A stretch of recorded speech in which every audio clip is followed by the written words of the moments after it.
Peace and blessings, peace and blessings, peace and blessings. This is Naseed Gifted of the Phocused Black podcast. I want to welcome you on. I'm glad that you made it here. You know, for those who are celebrating, happy Halloween, happy Halloween. We got an exciting show.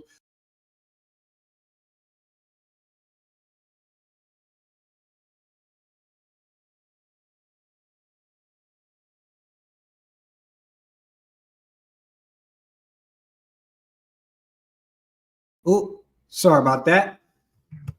So, and I'm going to rewind.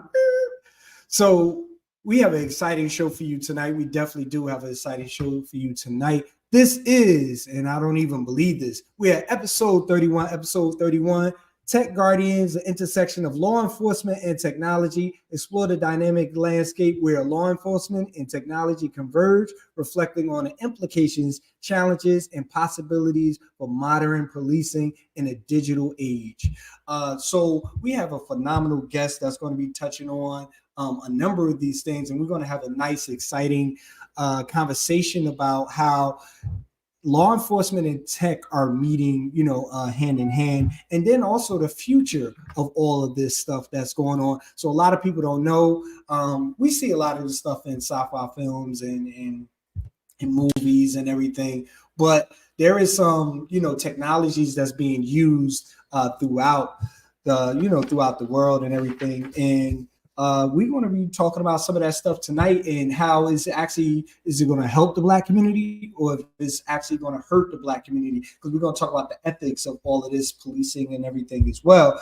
And with that, I want to kind of just share some of the statistics that I pulled up from Prison Policy Initiative, which is prisonpolicy.org, where we talk about Black Americans. Black Americans make up, of course, 13% of the population. The percentage of people that are in prison or in jail who are Black is actually 37% of the prison population. And then the percentage of people serving life without parole, or virtual life sentences who are Black is 48%. So out of the entire prison population and the individuals that have life on parole, 48% of them are Black. We're talking about life, serving life without parole, or virtual life sentences. And then when we talk about the arrest rate for Blacks versus white Americans, we talk about 6,109 versus 2,795 per 100,000. And those are just some stats that I wanted to kind of throw out there to help guide our conversation in which we are going to be kind of going into. And once again, this individual who I would say is a brother from another mother, who resides in has grown up through the ranks, has been grassroots within this. So when we talk about allies, within law enforcement, this individual is that. So I want to just kind of talk about Captain Joshua Sanders, who's a proud officer of NJIT Police Department and his community for over 24 years, starting with the department in September 1999 as a security officer, successfully promoted through the ranks, serving as patrol officer, sergeant, lieutenant, and now as captain. In the first 15 years of his career, he served as the FOP president and field training officer, drill instructor, OC instructor, suppression unit, and a brief stint with anti-crime unit before being promoted to sergeant in 2015. As a sergeant, he was assigned to patrol. Eventually, it transitioned to recruitment, administrative services, and professional standards. Assigned as the NJSA COP accreditation manager in 2021, prior to being promoted to lieutenant in May of 2022. And then in July of 2023, he was promoted to the rank of captain and currently oversees administrative services and community engagement. He is currently enrolled at Fairleigh Dickinson University in a hybrid degree program for public administration and individualized studies, with the hopes to complete his degree in May of 2025. His service has always been the forefront of his life, as he was a veteran of the New Jersey Army National Guard, and has given the same amount of time, loyalty, and dedication to the NJIT Police Department and its surrounding community. He served in the community that he grew up in and believes that policing in urban areas has come a long way. With proper training, empathy, and servant leadership helps to keep the most important aspects of policing intact. He is proud to be a part of the department and that is forward-thinking, progressive, and willing to hold its officers to a high standard. So without further ado, I want you guys to give a big Wakandan welcome. Wait, hold up. I gotta make sure we get the good music for the good J Squad.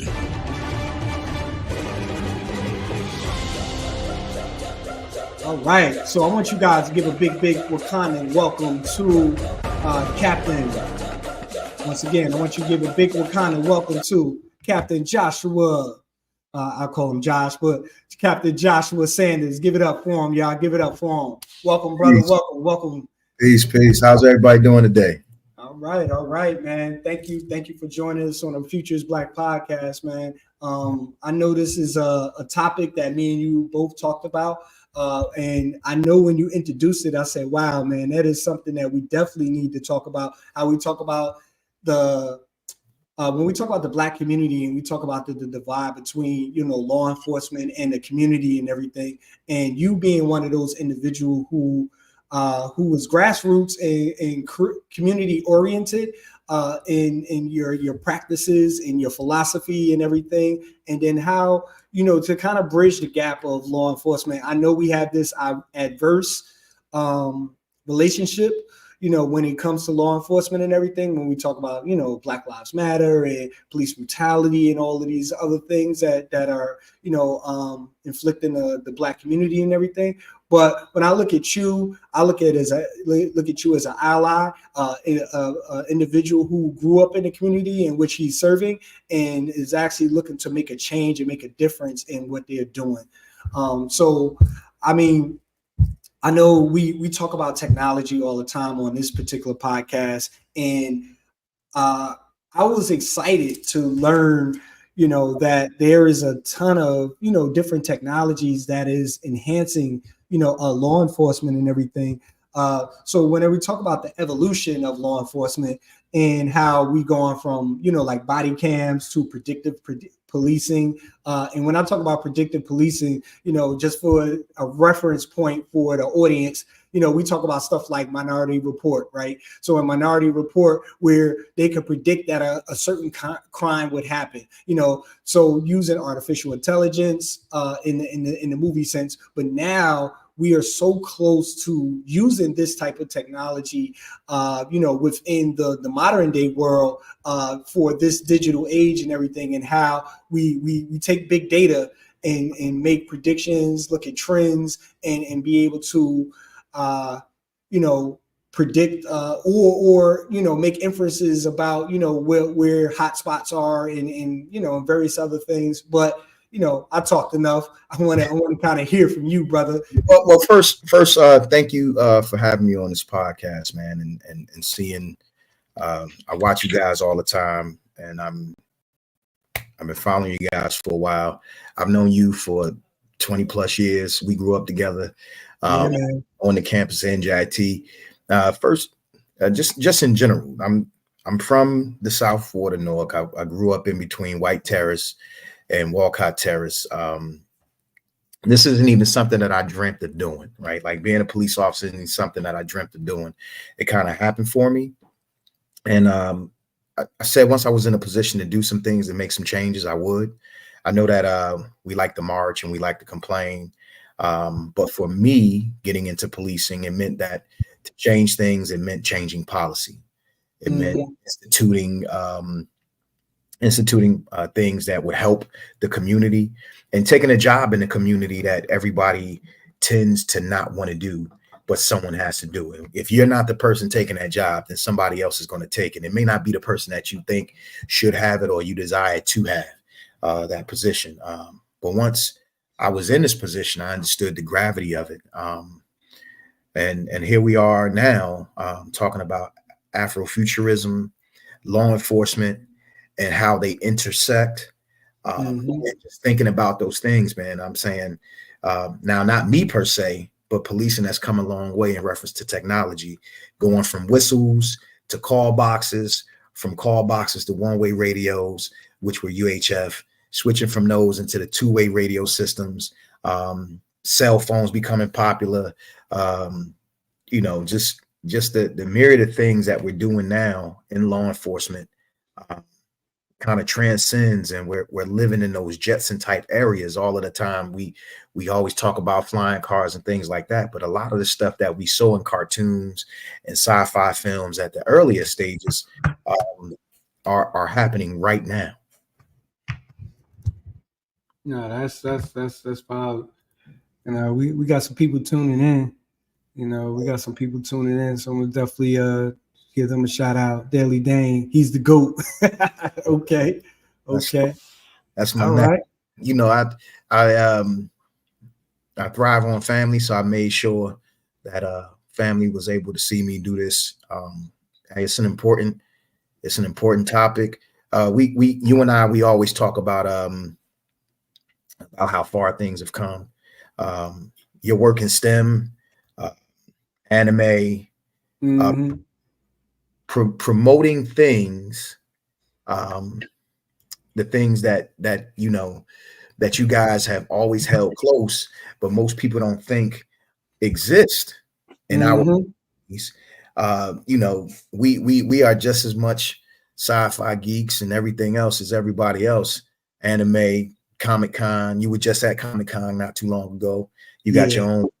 Like, I've been following you since you've been traveling the world. So, man, well, thank you for that, man. I mean, and I think we both like kind of grown together. I mean, because definitely. I remember when you were just a security guard, and now you're the captain of the force, brother. Like that's growth, man. And I mean, even with my own journey, I was a substitute teacher. Went all the way up the ranks and everything. So just understanding, like the grind and the ins and outs of the profession that you choose to be in, but also seeing the progression that's going in, so I know, being that you're at NJIT, NJIT is always on the cutting edge of technology and everything. Yes. And I know that there's a number of technologies that I've been looking at, with regards to policing and everything, which, I mean, I would say some of the more common things, like you will see, of course, in the movies. So that's why people will probably like, oh yeah, I heard of that. When we talk about facial recognition, biometrics, real simple things like that. But things like virtual reality, how that's been incorporated into training platforms and stuff like that. I know that's been integrated into policing. But have you seen a new trend, with regards to how AI is being infused and how you are, your methods, your strategies, and how to, do what you do at a high level? So, for us at NJIT and law enforcement in general, technology has revolutionized us from the very beginning. I'm saying 25 years ago when I started, we were using typewriters, and now we're using computers. You talked about the Minority Report at the very beginning of the show, at the top of the show, and that's basically data analytics, right? Using communication tools to enable real-time information, so we can facilitate a more rapid response to the areas that are crime-stricken, placing other systems out there that will give us the ability to see when crime is happening in real time, sharing that information, being able to have that information go directly to a cell phone. So officers who are in patrol in those areas, they have the effect, they are effective enough, and they have a better responsibility and more transparency for that. We're talking about more than just serving and protecting, right? We're talking about transparency. We're talking about all of these practices that we're utilizing to enhance law enforcement, like body cameras and things of that nature. That and even when you mention facial recognition, man, it's not 100%. So we still need officers to get out there and do the actual job. AI and technology makes it a lot easier, but sometimes you have to write a ticket from outside the car, because that puts you in contact with that community member.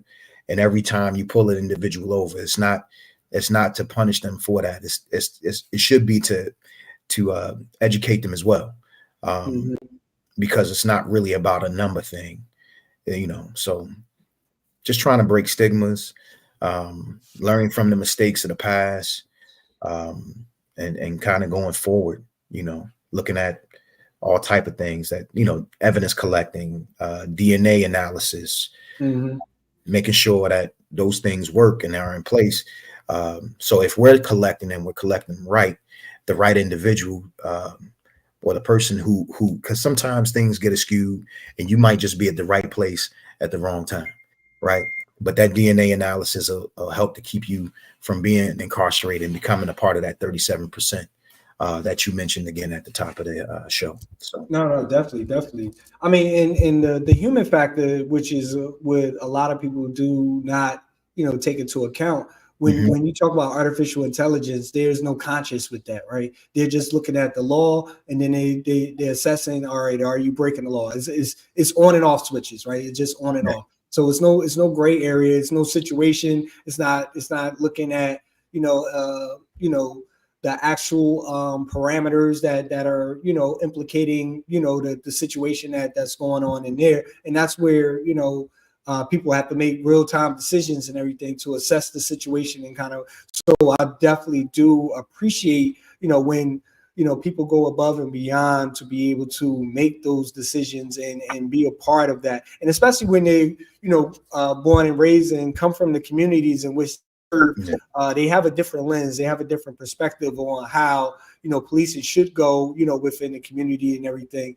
I mean, I remember I remember early on, and this is before you got there, of course.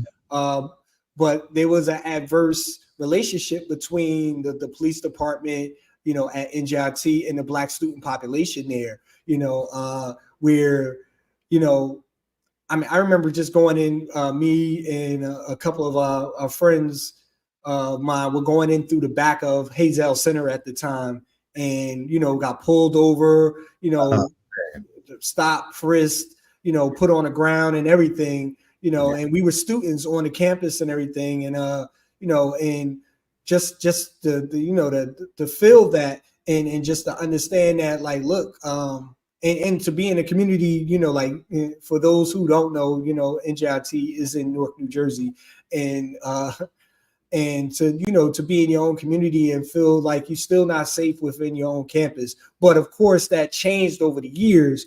But I mean, there was, like I said, this adverse relationship, between, the Black students, I would say, because I was part of a couple of the Black organizations on campus in the police department.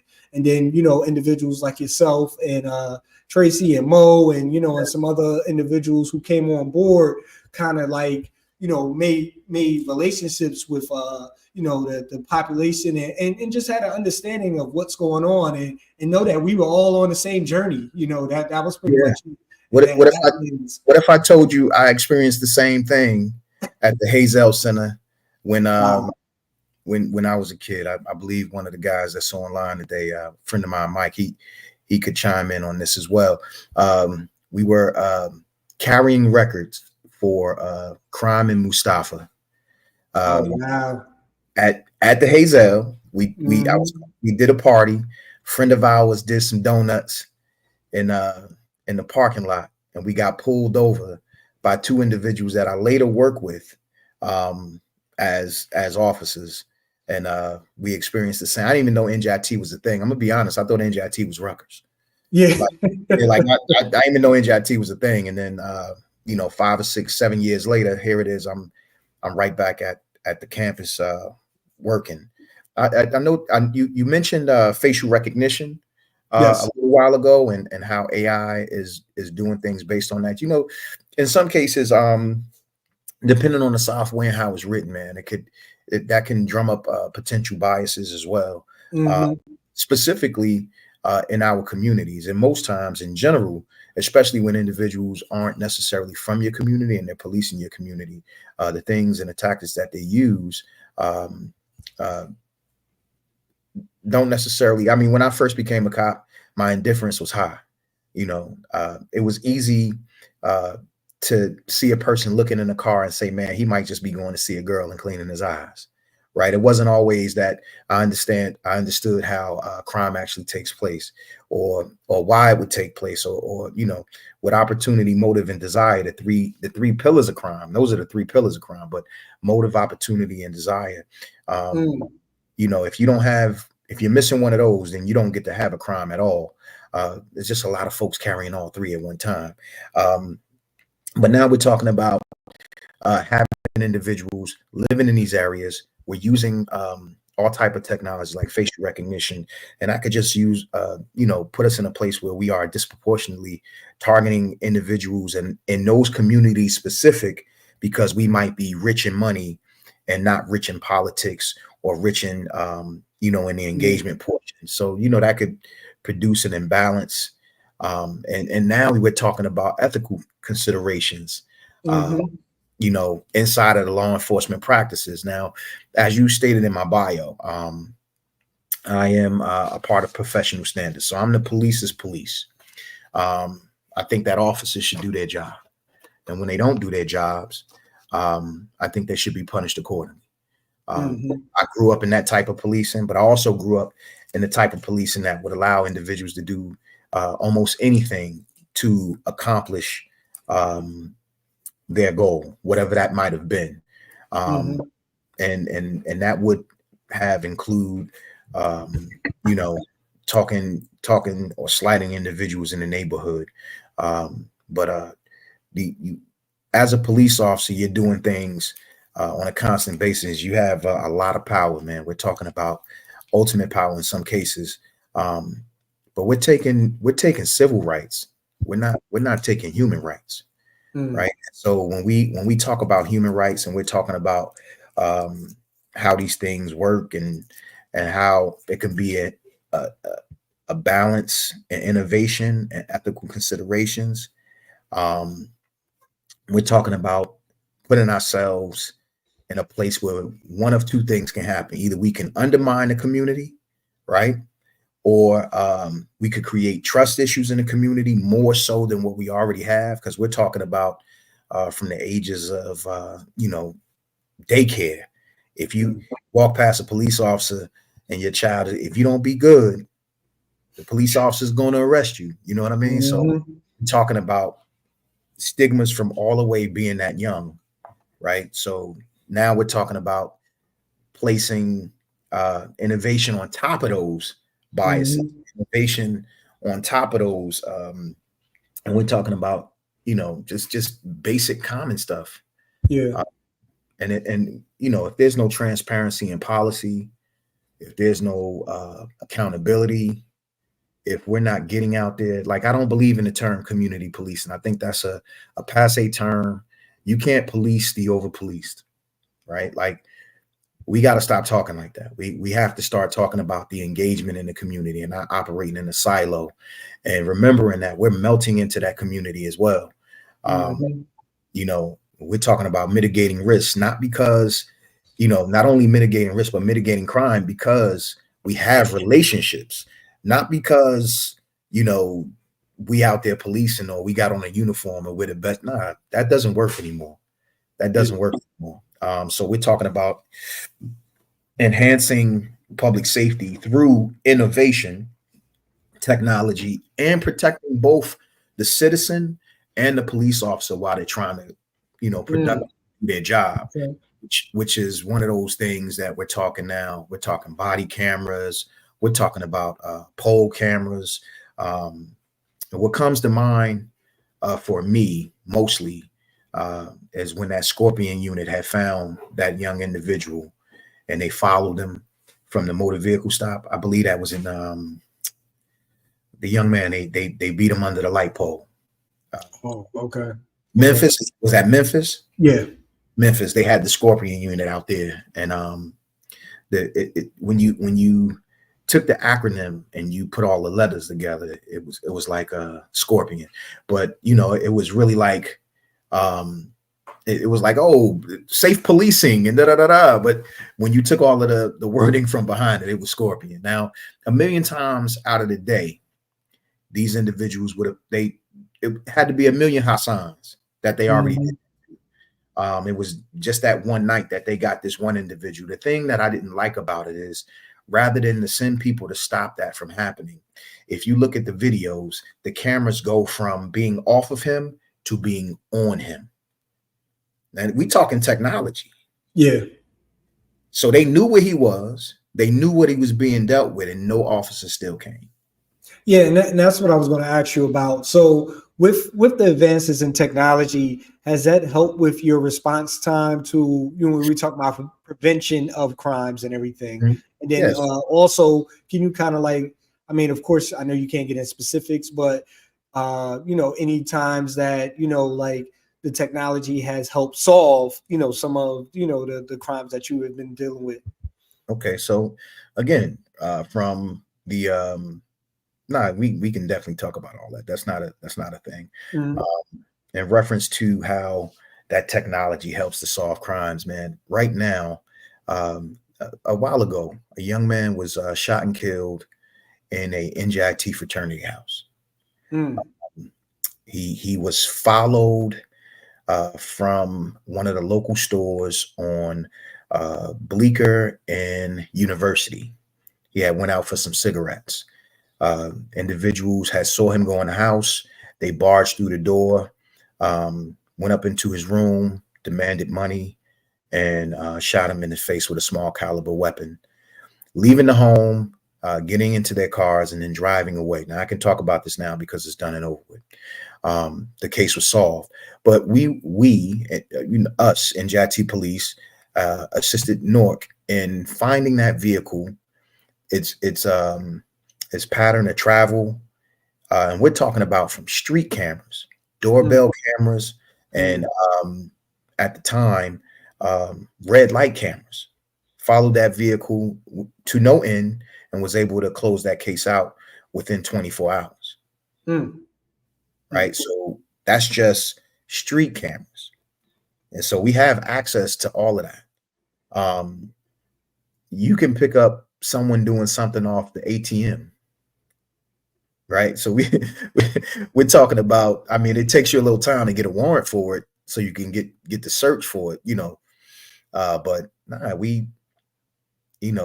from everything from a doorbell camera on Ring and Nest all the way to the monitoring of all of the cameras that might be in the city. It has to be well over 300 cameras just in the NJIT 55-acre campus area or more. Right. And we're talking about pan, tilt, magnification capabilities.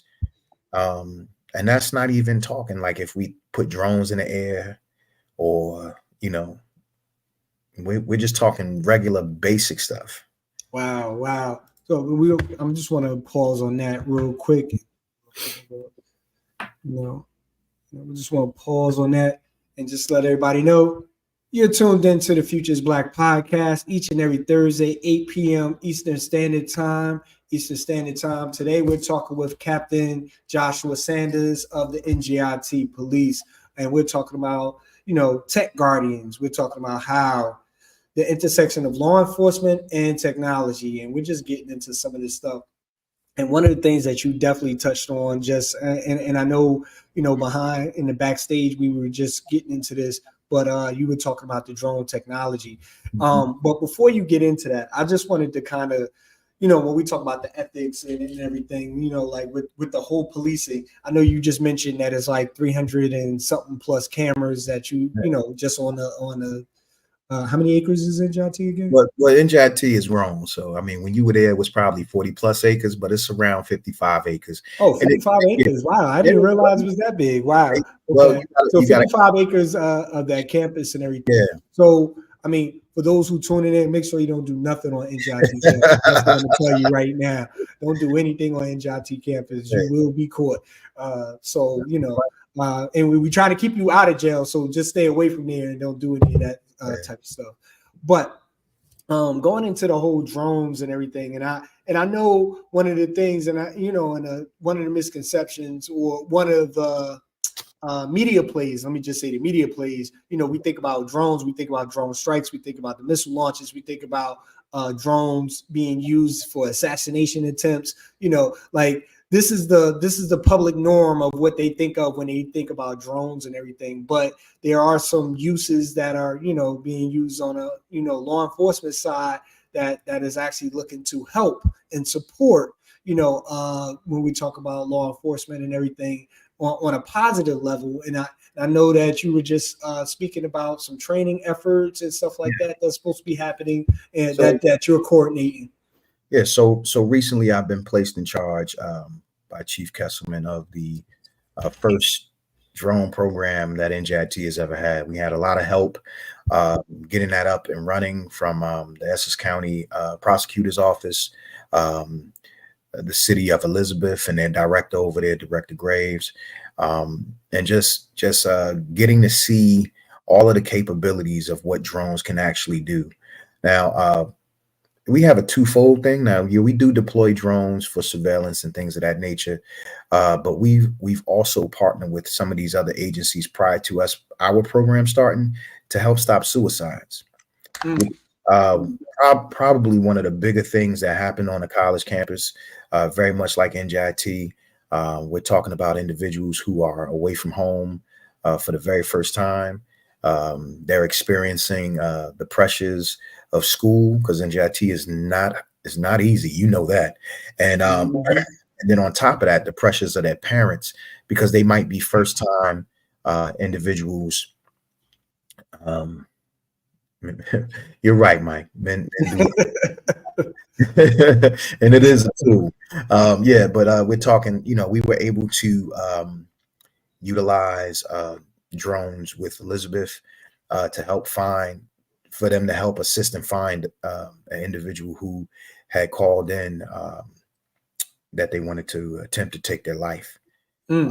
So and that is a big thing. I've known, and I'm not going to talk about this particular university. I'm pretty sure you're familiar with it, but this academic school year, they had at least 6 suicides, and it didn't make the news. So it's a New Jersey University. It's not NJIT. I just say not NJIT. Yes, it's not NJIT. Thank God for that. It's a New Jersey University who had 6 suicide. Not attempts, but suicides that actually happened. And I know their intervention is counseling, and and in being able to use technology to be able to help support those individuals, as who are facing those factors of worthlessness, being away from home for the first time in their lives, a lot of anxiety that they're dealing with, with trying to perform and do well, and and think that they may be a failure if they don't make it through, and I mean, some parents put their whole careers on the line, for their children, in order for them to go to college and everything. So they put a lot of pressure on these young people, to be successful. So now when they feel that they're not successful, then the only alternative that they find is that. So to be able to support those individuals. Every officer that we have that's a part of this program carry a Part 107 license, which is effectively like a pilot's license. And in situations like this, we can deploy at any time. Our drones have the capability of night vision. They also have that not infrared. We do have infrared, but we can pick up body heat. One of the reasons why we went to that is because of worrying about our students and the effectiveness of how we were able to find that one particular student who had stated that they wanted to harm themselves, and they were able to do that. And it was when we're talking about putting up a drone hours at a time, hot switching it, doing hot battery swaps, getting it back in the air within seconds. I don't have to worry about bringing in no extra overtime. I got double the eyes out there, and it's taping all at the same time.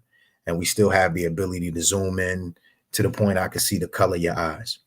So the technology is out there. Um, Departments are going in that direction to utilize it. Um, and I think that you know, even letting individuals know that we have this technology also helps to stop stop and assist in crimes, preventing and stopping. You know what I mean? So preventing the crimes and helping individuals to understand what we really are doing out there. So very, very proud of how far the department has come in reference to that and the things that we do in order for us to be cutting edge.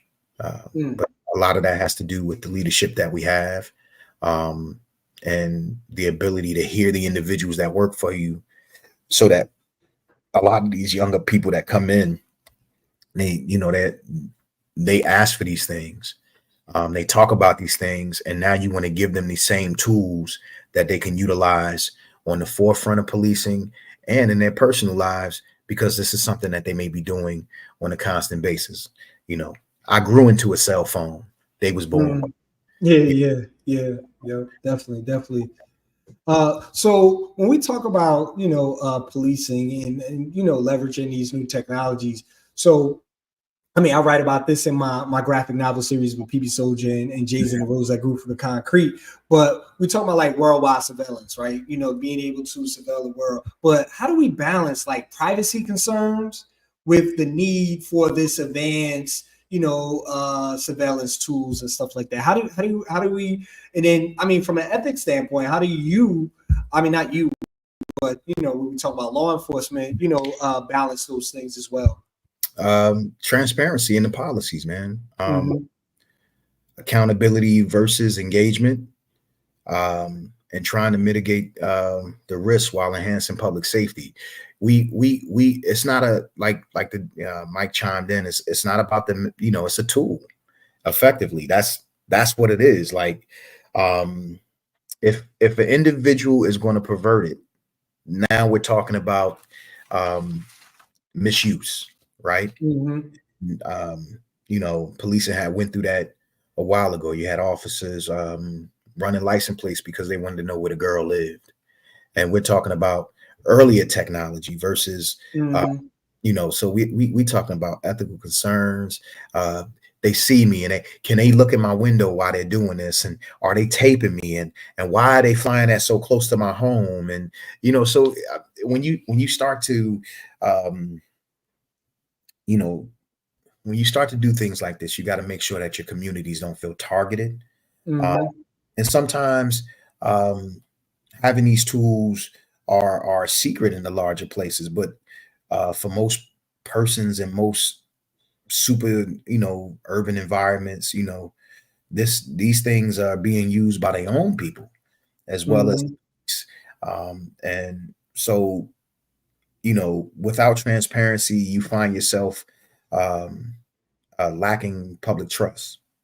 No public trust, and that equals discourse, man. We can't afford to go backwards in policing to the point where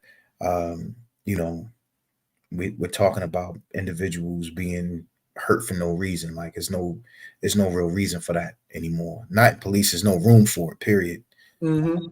Especially it's just no room for it. But I definitely would say the best thing to focus on when doing these things, having technology, is even as something as small as a body camera, announcing that you have it on, letting people know that this interaction is being taped, and just kind of going forward from there, and actually doing your job and not being afraid to do your job. So if that means that it's off-color humor between you and the individual, then it's off-color humor. You don't want to work and then become a robot or not be able to function because you think that that you as a police officer being watched as well. No, I understand that completely. Definitely do. I mean, I think with the body cams, there is a certain level of accountability, but I mean, we've seen instances across the world where body camera or not, injustice is definitely happening, Oh yeah, to individuals oh and yeah. everything. So, I mean, just understanding that level of it is something that, especially for the Black and Brown community, which is disproportionate to any other community, is definitely something. But I know we talked about it earlier. Can you reiterate like how you're using data, like data analytics and everything, when you're looking at hotspots or, So, as far as prevention and everything? yeah, sure. So we're talking about how processes of patrol are instituted. I mean, it's easier to do it now than it was in the past because you would have had to have a pad and a piece of paper, and you would have to go through all of the stats. And now everything is getting ran directly through your computer, so you don't have to do a lot of work to get it done. Like um, it's spitting out the hot spots. It's telling you when something is happening. Like even in any municipality, or when you ride through and you're going down a block and you see a sign and it says 25 miles an hour, that is recording you. It is recording the speeds in those areas. And then that is how they determine where they should do checkpoints. Mm, You see what I'm saying? yeah. You take enough spins in the neighborhood and you see enough things, you know that that neighborhood now has to have crime prevention between the hours of this time and that time. Uh, Mm-hmm. that was the old way. Now I put a camera over there and I'm counting bodies. I don't have to worry about it. We can see them do hand-to-hand transactions. I can see you, and we're talking about pinholes, all the way from pinhole cameras to those those little mobile command centers that go up in the sky and they run in the lights. You got a little place for an officer to sit up there and just gather information. And we use those to get that real-time information. We can do real-time information sharing, and it's not just us. We're sharing this with all of the surrounding municipalities. We're making sure that like even now when you get a ticket, officers are writing in the systems that you were belligerent, or you were off color. Like it's that it's and now, That detailed now. Wow. yeah, now when you get pulled over again, the officer knows that you might possibly be a problem. Mm. Right. So So they keeping those statistics, and that data is going into a larger database that's keeping a profile on you, which is always what I believed in as going a right younger. back to your Minority Report. Yeah, yeah. I mean, yeah, because creating those profiles, and I mean, and I Yeah. know they have these social profiles in China, people anyway, which is basically what we're moving towards, here in the States. That's something. Um, wow, yeah. So let me just do a shameless plug. Don't forget to like, comment, and subscribe. We want to thank you guys for tuning in to the Futures Black Podcast. The Futures Black Podcast. We are here with Joshua Sanders, captain at the NJIT Police Department, and we're talking about tech guardians. The balance. We talk about the balance. We talk about the intersection of law enforcement and technology, and how the ethics of all of this is we look at it as a way to help the community or hurt the community, because when we look at the statistics, we look at the number of blacks and browns that are, in the prison system and everything, when we make up 13% of the population, but also we're looking at ways to be able to prevent crime. So that's something, that we're talking about. And then can you talk about, one of the things, it's probably like two more topics that I want to kind of hit, before we close out. But like some of the trainings that's that's involved in making sure to ensure that police officers or law enforcement officers are doing their job and doing it in an ethical manner. Can you speak to that? Yeah, sure. So I used to, as stated in my bio, I used to be a drill instructor at the police academy. I think training is key when it comes to policing.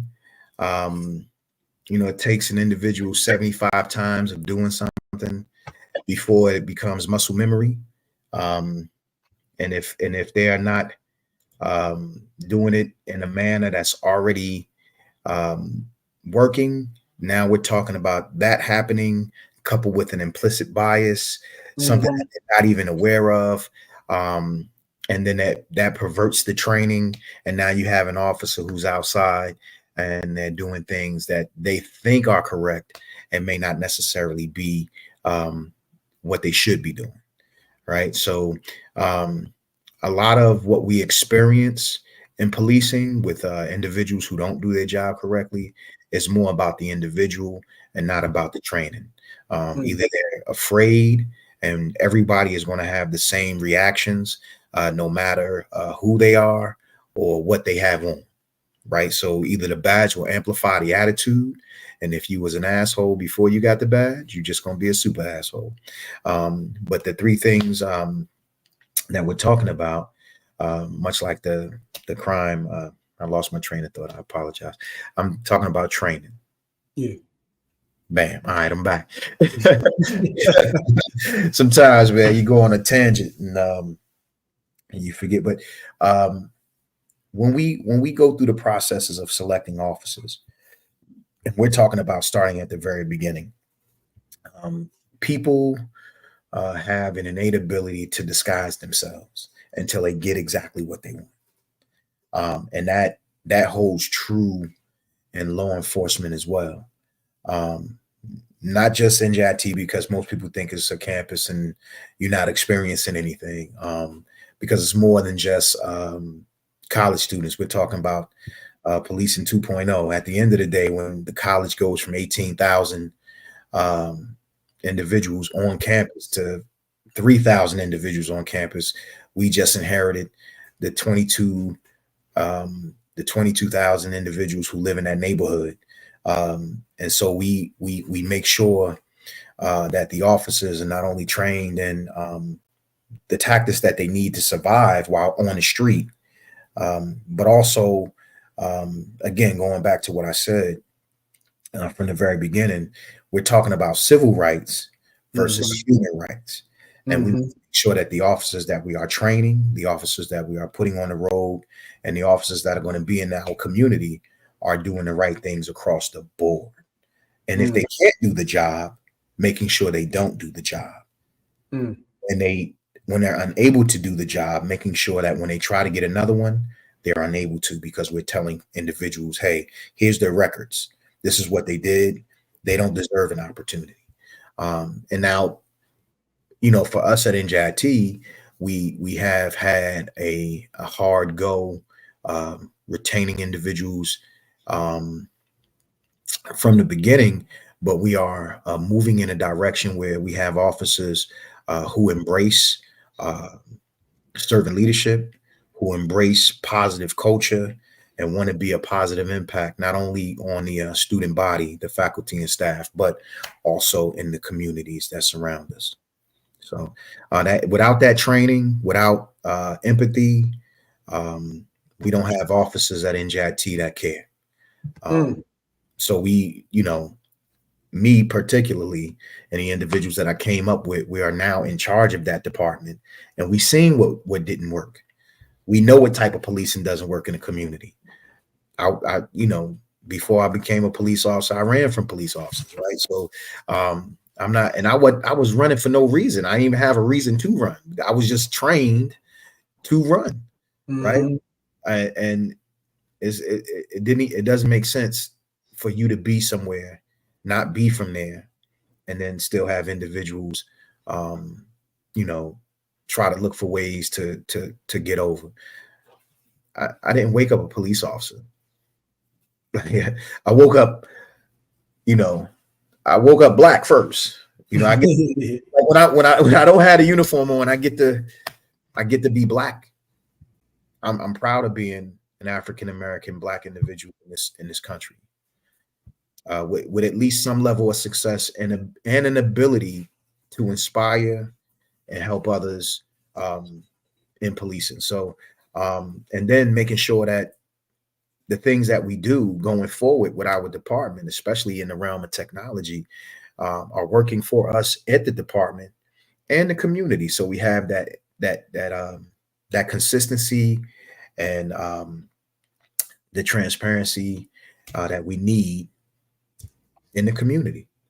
No, definitely. And just to let the audience know, you definitely hold true to that, because I know you definitely reach forward and you reach back. I mean, I remember just communicating with you, I mean, a couple of times over the years, just trying to find quality candidates, to be able to, come into the department who have the understandings and everything that you were talking about, highlighting earlier, those qualities to be a valuable candidate. So, I mean, and I want to kind of leave on a positive note, because when people, like I said, I started off with the, the statistics and everything, and then how do we change this? How do we, impact? Because this is about solutions, and I always talk about solutions when we talk about the future is black, right? Because they've been trying to exclude us from the future. There is a number of career opportunities within law enforcement and technology and everything. What are some of those, different opportunities that are, available? We watch CSI and the real cool stuff and everything. We get the lab scientists and stuff like that. We get that. So the most important part about law enforcement is patrol, right? The uniform officer. Yep. I think that individuals watch the Law and Order and they see the investigators, those guys, they normally work at somebody's DA office and things like that. And that's what they want to do. And a lot of times you have to start in patrol to get to those areas. I will say this: any individual that is trying to get into law enforcement, there's two things you need to do. First, cast a wide net. Saying that you want to be a police officer in your neighborhood is great. But if you're saying you want to be a police officer, you can be a police officer anywhere. Maryland is hiring every day. Right? Baltimore City hires every day. They test every day. If you want to be a police officer, you can go and be a police officer anywhere you want in this country. The second part is that if you are an individual that has a degree and you have a specialized talent, degrees get you letter agencies, FBI, CIA, Homeland Security. And then once you get through your initial training, you can go into those specialized fields that you went to college for, because those organizations run on things like that as well. So cast your wide net. Be a cop. If you want to be a police officer, you be a cop wherever you want to be. It's about getting on the job, maintaining public safety, maintaining transparency, and having initiatives where you can thrive and be in a space where you can be, you can be your best self and not have to worry about becoming robotic or, it's never enough to just say that you want to do it. And then the third thing is making sure that you're physically fit. I know we see a lot of cops and they're heavy, they're at the donut shop and they eating all type of sandwiches. They get there because it's hard to get out of the car. But also they get there after they did the work. So there's no standard in some departments after you finish the academy, right? You do all of that work to get through the academy, you do all of the work to get to the academy, but then you don't do any of the work while you're out of the academy. And we tend to either make it right to the edge of retirement and pass on due to health issues, or we stay on the job for long periods of time and you get high blood pressure and diabetes and things of that. So, taking care of yourself while you're doing the job is important as well, but you need to have that baseline fitness if that is something that you say you want to do. I know this topic, man, it really it's really kind of personal to me, because I've been in law enforcement so long that I remember cell phones being able to fit in your pocket with no camera. And now everybody has a camera. And everybody has become, one of those First Amendment guys where they're trying to always hurt or ridicule. Everybody that's on the street is not trying to hurt or harm you. I'm trying to produce more officers so that they embrace not only the culture of empathy, but we're talking about the culture of changing policing, right? The face of organizations only change when those faces have a positive outlook for policing. We don't, because at that point, that's the person who's setting the policy, right? Yep. So if I become the individual that sets the policy and I'm hearing what the community is asking for, then I get to change what the, and mirror what the community needs. So again, that technology portion of that helps in maintaining community safety in reference to how the technology is being used. Mm-hmm. It's going to continue to transform.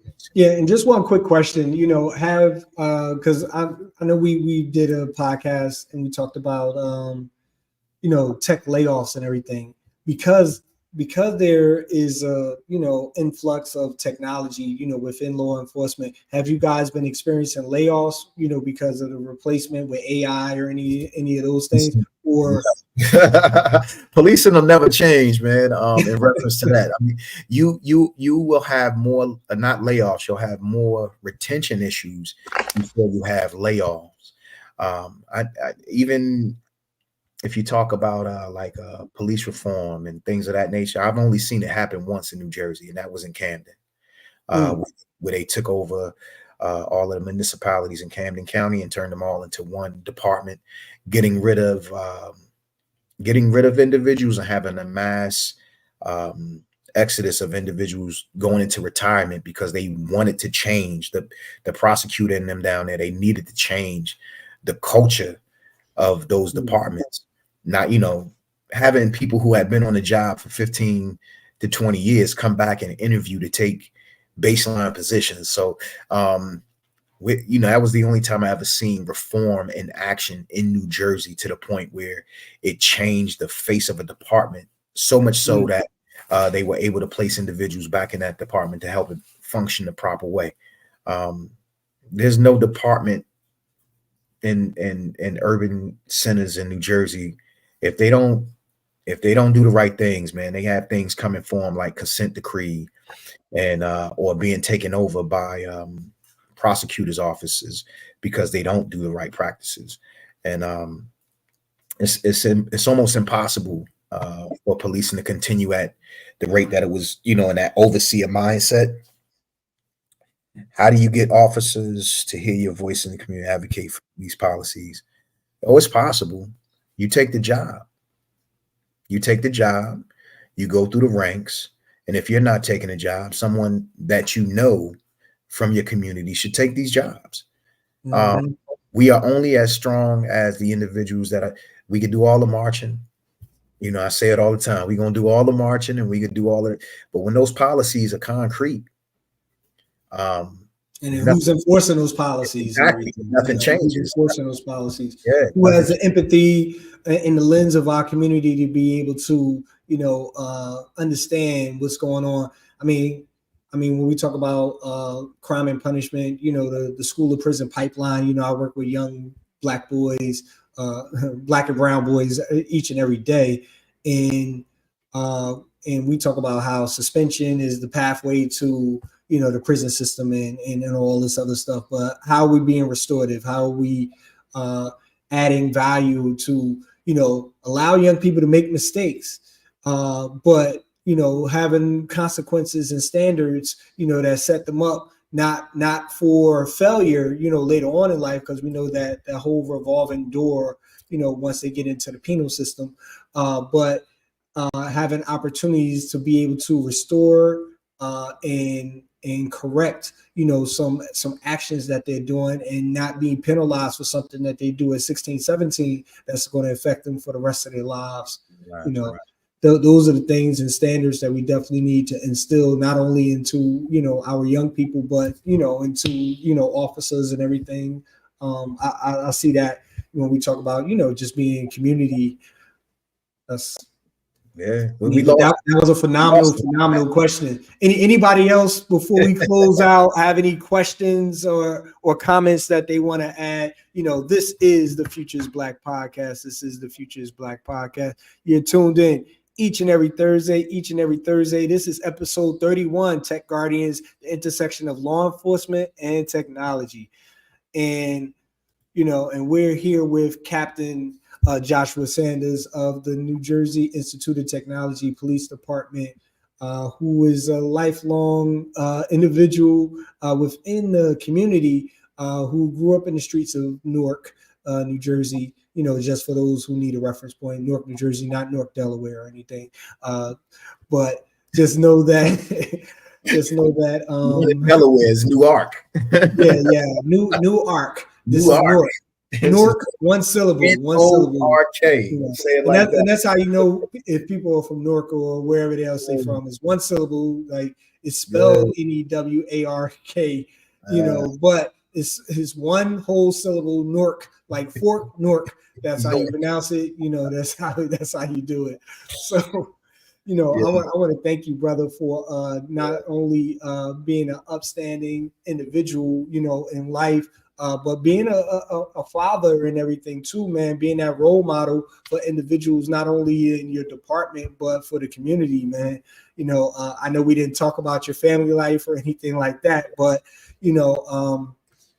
just watching you from the sidelines, man, and how you grew and developed.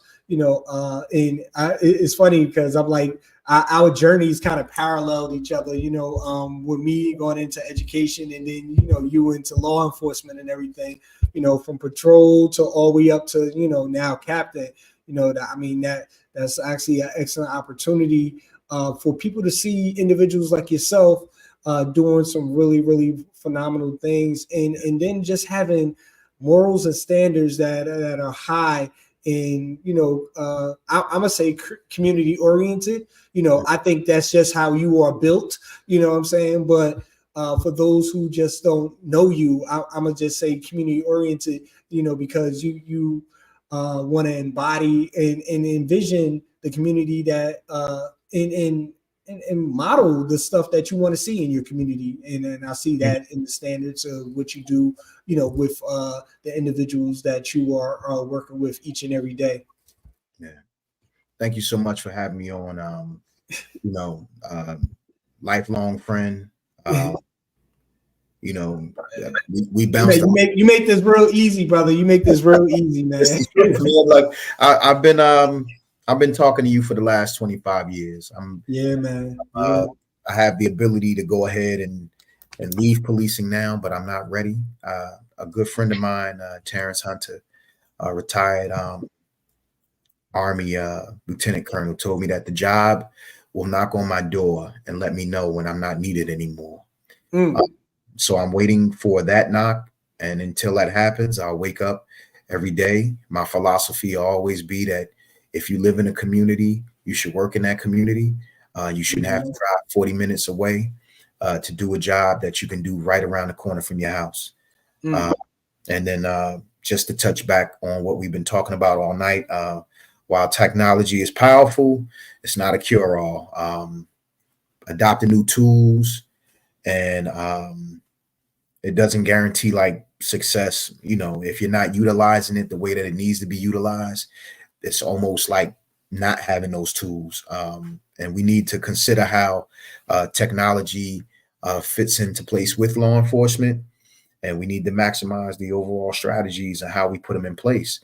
And then on top of that, we want to make sure that as long as these technologies are around, we are working with community members to express their privacy concerns, the fear that the technology might be excessive or that it may encroach on their own personal space, and let them know that their data is not being utilized specifically for that. And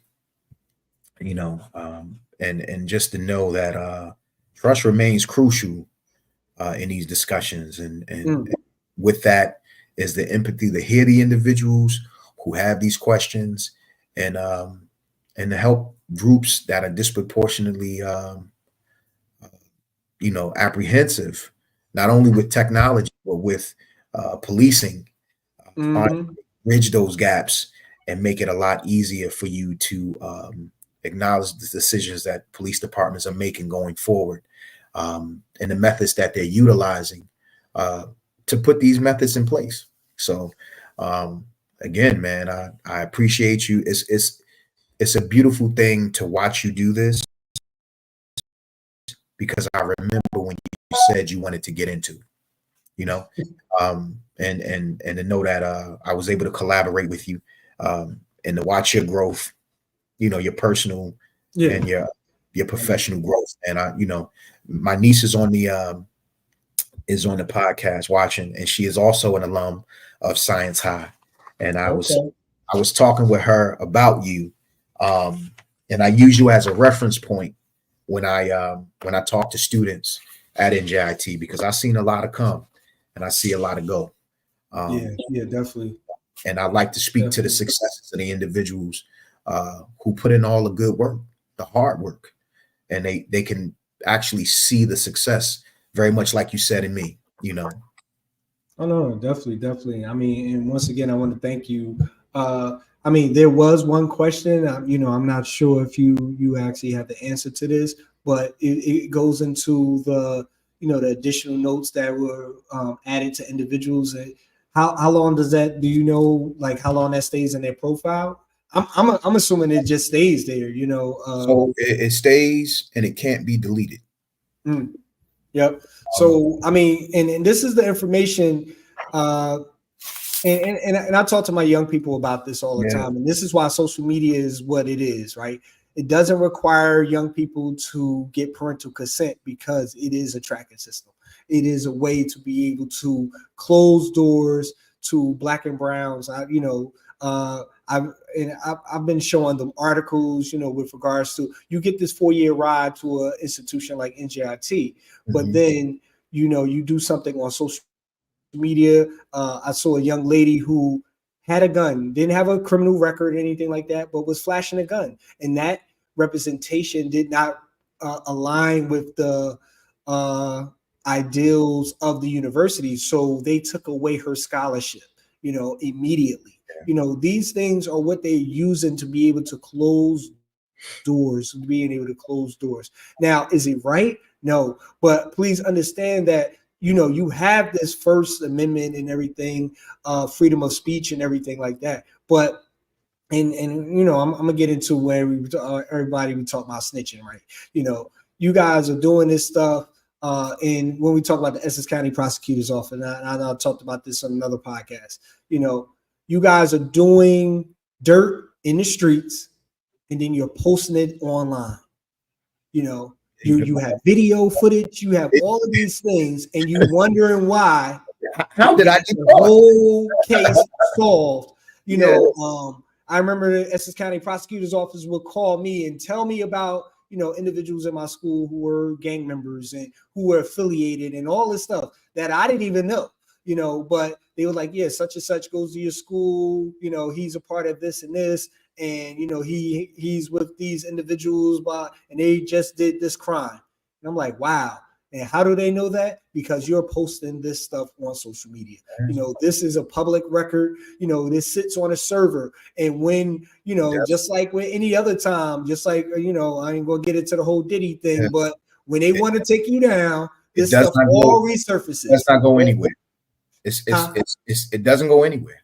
Yeah, this stuff they use it to build the case to tear you down. So please understand that job opportunities are being lost because you want to be you want to be doing you on I'm doing it for the gram and everything, and you wondering why you aced the interview but you didn't get the job opportunity. Because maybe if you look at your social media profile and you're being ratchet online, they making sure that those things don't align with the organization that you're trying to be a part of. These things are definitely, and I thank you for dropping the jewels on the community just so they can be in the know.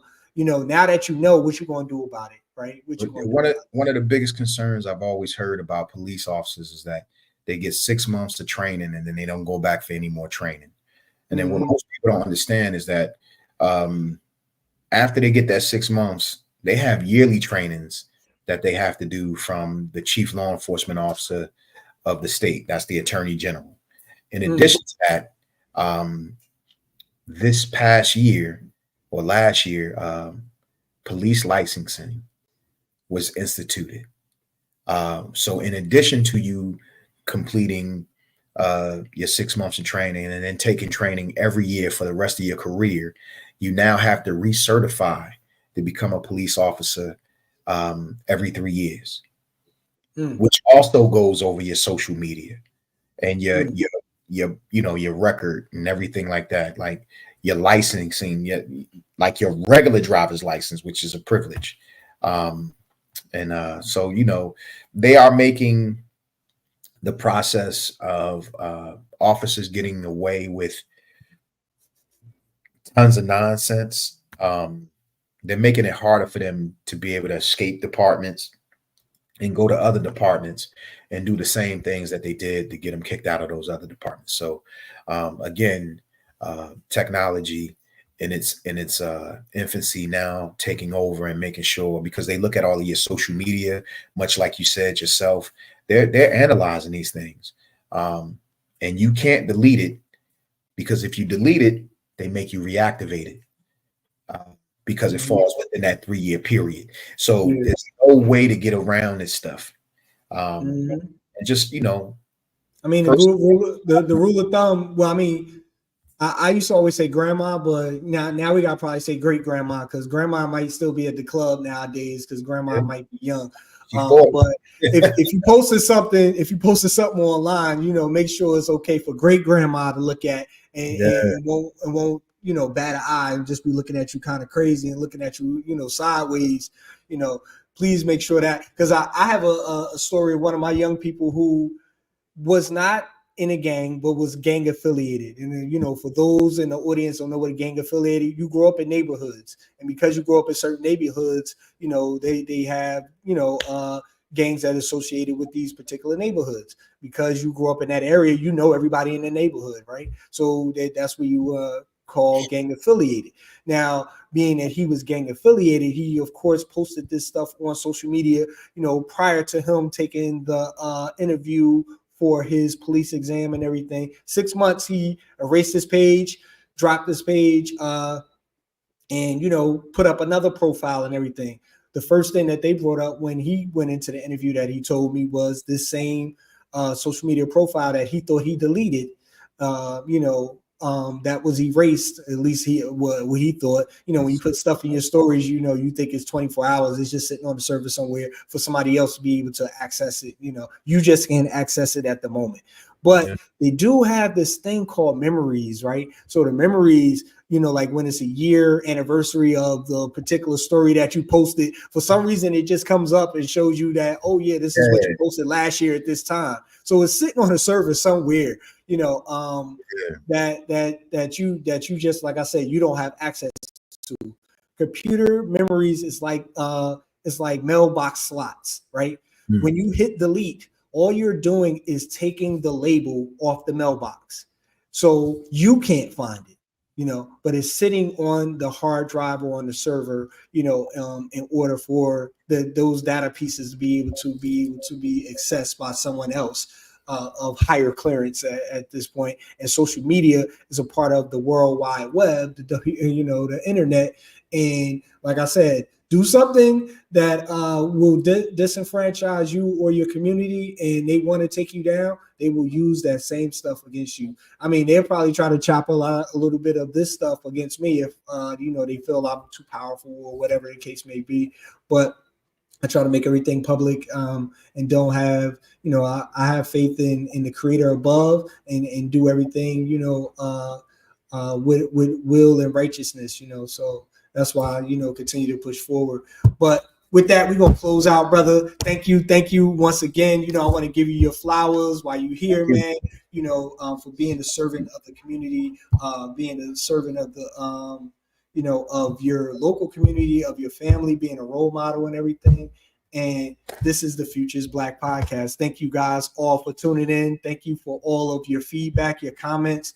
Man, we 31 episodes in, man. That's why I'm And this was all because of an idea. We actually have book signing for our latest installment, Jazen, the Rose That Grew from the Concrete. I want to definitely make sure I give you guys a clip of that. That's going to be at the Source of Knowledge on November 23rd, 2024. So 1, 2, 3, 4. So 2, 4. So 11, 23, 24. That's going to be Saturday, Source of Knowledge. That's going to be happening. I'm going to be talking about that in the next couple of weeks. And we're going to hit you with this Jazen, the newest graphic novel from PBS Media Studios.